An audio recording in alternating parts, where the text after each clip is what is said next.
नुकत्याच पार पडलेल्या सोलापूर महानगरपालिकेच्या निवडणुकीत काँग्रेस पक्षासह विरोधकांचा दारुण पराभव झाला।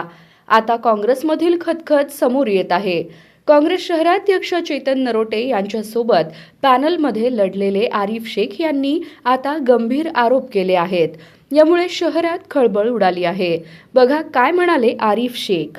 नाराजी तर आहेच आमची। अजून काही मुद्दे किंवा काही मला अजून थोडं प्रूफ पाहिजे। ते झाल्यावर मी स्वतः जसं आमदारांनी इथं बोलवलं, मी सुद्धा माझ्या ऑफिसमध्ये बोलून अध्यक्षांनी काय काय केलंय, कसं माझा पराभव झाला आणि त्यांनी कुठं कुठं मॅनेज झाले अध्यक्ष, जरा डिटेल जरा येऊ दे, मी सर्वांना बोलतो। हा मला इलेक्शनचा मुद्दा, तर पक्षीय राजकारणामध्ये चेतन नरोटे हे अध्यक्षपदाला योग्य नाही किंवा त्यांच्या कामाची पद्धत योग्य नाही असं तुम्हाला वाटतं? तुम्ही त्यांच्या मताशी सहमत आहात? नाही सर, यांनी जे बोलले सर्वातर्फेच बोललेले, व्यक्तिगत त्यांच्यासाठी नाही, सर्वांचे जे मत आहे ते आमदार साहेब इथं मानलेले आहे। तुमचं काय मत आहे? माझं मत असं आहे की साहेब आणि ताई सर्व अध्यक्षालाच द्यायला लागले।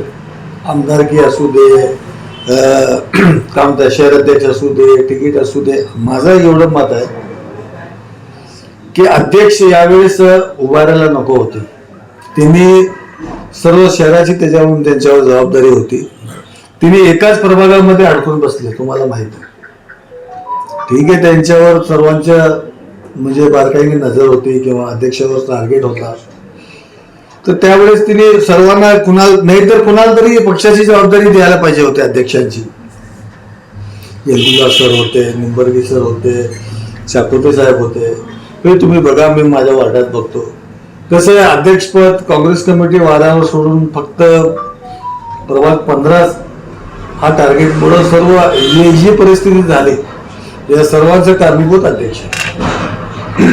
अजून मला थोडा वेळ द्या, अजून मी तुम्हाला मला बोलणारच आहे, मी बोलणारच होतो, पण अजून काही माझ्याकडे प्रूफ यायचे, ते झाल्यावर एकदम ठामपणे मी बोलणार आणि माझी नाराजगी अध्यक्षवर आहे।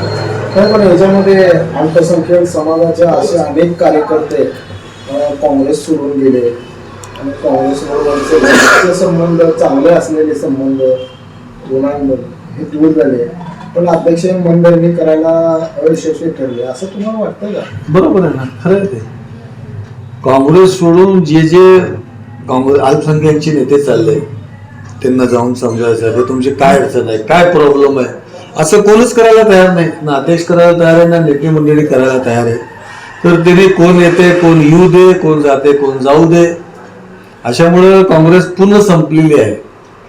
तर पुन्हा काँग्रेस उभारण्यासाठी सर्व शिंदे साहेब, पंडितताई सर्वांना बोलून जुळवाजुळवी करून काय तुमचं प्रॉब्लेम आहे हे सर्वांच्या काय त्यांची म्हणजे त्यांची इच्छा आहे ते जाणून घेऊन पुढे निर्णय घ्यावा अशी माझी इच्छा आहे। तोच प्रश्न पुन्हा तुम्हाला विचारतो, श्रेष्ठीकडे सांगून देखील जर का निर्णय त्यांनी त्यांच्या मतावर ठाम राहिलं तर तुमची भूमिका काय? जे सर्वांनी निर्णय घेतील त्या निर्णयाची मी समोर आहे। सर्वांची नाही, मला तुम्ही दोघांच समोर दोघांची भूमिका सांगा, त्यामध्ये तुमची भूमिका काय? त्यांनी सांगितली त्यांची भूमिका बरोबर आहे, त्यांनी बोलले ते एकदम बरोबर आहे। आमदार साहेब जे बोलले ना, त्यांनी शेवटी म्हणतात कोण ऐकत नसेल तर राजीनामा द्यायला तयार आहे। तुमची भूमिका? मी माझी भूमिका तुम्हाला 1-2 दिवसांनी बोलतो म्हणलो ना सर।